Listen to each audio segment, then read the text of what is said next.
Welcome back. We're about to go into a product called Sucralose. So there is controversy on Sucralose, but there is information on both sides of the fence. So don't go away. Let's watch what Sucralose is.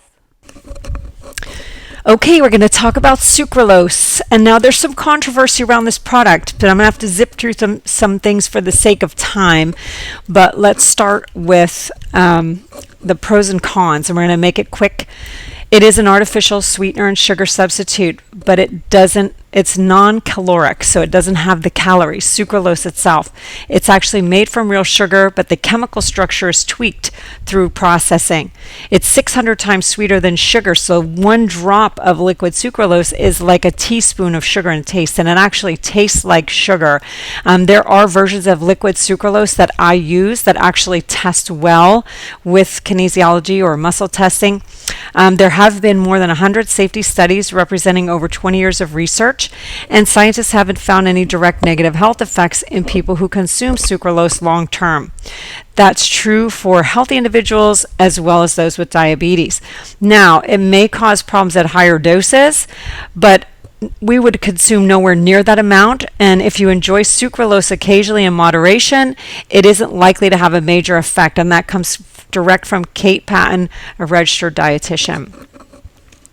Now, some of the cons, there have been studies done on animals that show sucralose can change the gut microbiome by lowering the number of good bacteria by half. Also, research done on animals shows that sucralose can increase inflammation in the body. However, these are studies done on animals, and more human research needs to be done. I used sucralose, liquid sucralose, not powdered Splenda, liquid sucralose, for years at least a year and a half when I couldn't have anything when I was on a strict Candida diet. So I have personal experience with this, but you will hear a lot of demonization of sucralose because they associate it with the powdered Splenda.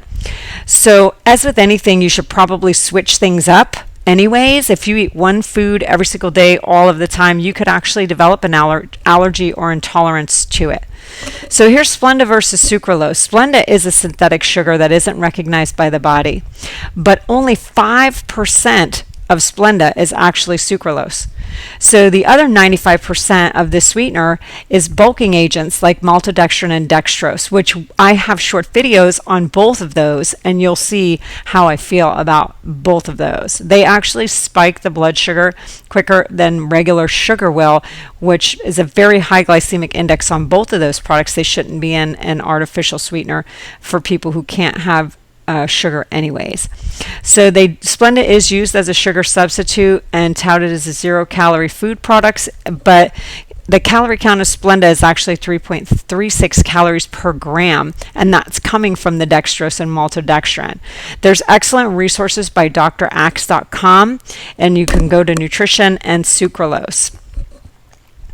Here's some side effects of actual Splenda. That's the one with the maltodextrin and dextrose in it. Powdered Splenda can be toxic when heated due to changes in molecular structure and may play a role in certain cancers, may alter gut microbiome, can kill probiotics, may damage the gastrointestinal tract and cause weight gain, obviously because of the maltodextrin and the dextrose that are in there that are spiking the blood sugar, may also increase the risk of digestive issues because of the maltodextrin and dextrose in it, and can alter glucose and insulin levels, obviously because it's spiking the blood sugar. So be cautious with Splenda, and be aware that the actual Splenda is only 5% sucralose. So when you're looking at sucralose liquid as a alternative, I personally have not had any challenges with it, and it has tested well. So again, do your research and see what works for your body. As with any of these artificial sweeteners, you truly want to check with your healthcare professional when making these kind of decisions for your health. But I personally use a liquid sucralose. It tests well for me. A lot of the studies on just sucralose have primarily been done on animals. But it is actually derived from sugar, and it's much sweeter. So as you can see, now when it comes to Splenda, keep in mind only 5% of what's in Splenda packets is actual sucralose. So you can't demonize, well, you can, but I don't demonize Splenda or sucralose because of the 5% of it that is in Splenda. What I demonize about Splenda is the maltodextrin and the dextrose that are in that. So you use your judgment. That is about sucralose, and we will see you in the next video.